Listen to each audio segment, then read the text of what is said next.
This man walks into his mother's house with a smile and says, "Mom, we came to share some good news with you." Right behind him, his wife walks in happily and says, "Our new house is finally ready. There's only a little work left. It'll be finished this afternoon, and then we can move in and finally live there in peace." Hearing this, the mother says, "I don't think we'll be living there peacefully." The son looks at her in surprise. Then she steps closer and gently says, "Your older aunt's daughter called today. She said, 'Please let me stay in your new house for 3 months. I don't have a place of my own right now.'" Hearing that, the daughter-in-law politely says, "Mom, she only thinks about herself. She doesn't care about anyone else, and she doesn't care about other people's feelings either." Then she softly asks, "Mom, what did you tell her?" The mother confidently replies, "I didn't give her an answer. I clearly told her that when my son and daughter-in-law got here, I would talk to them first and then let her know." Hearing that, the daughter-in-law quietly gets up and walks away, upset. The son says, "Mom, thank goodness you didn't say yes. We worked so hard to buy that house, and we haven't even lived in it ourselves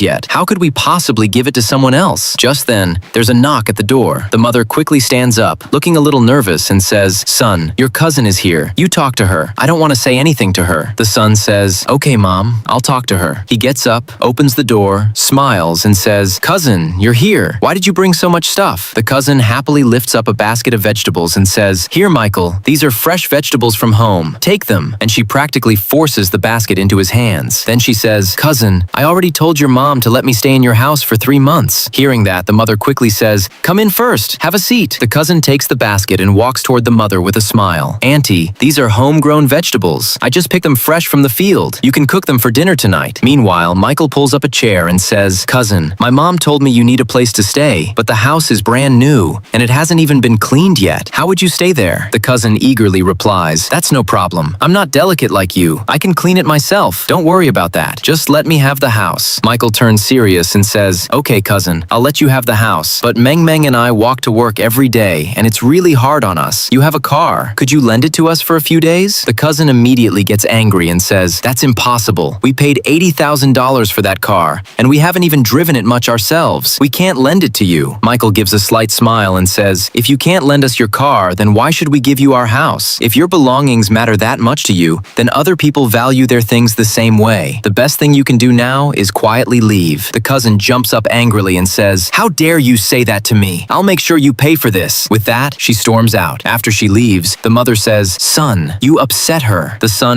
raises his voice and says, "Mom, people like that have no boundaries. If we don't stop them today, tomorrow they'll walk all over us. Don't worry about people like that." After saying that, he walks away. Friends, do you think the son did the right thing or the wrong thing? Be sure to share your opinion in the comments. Thank you.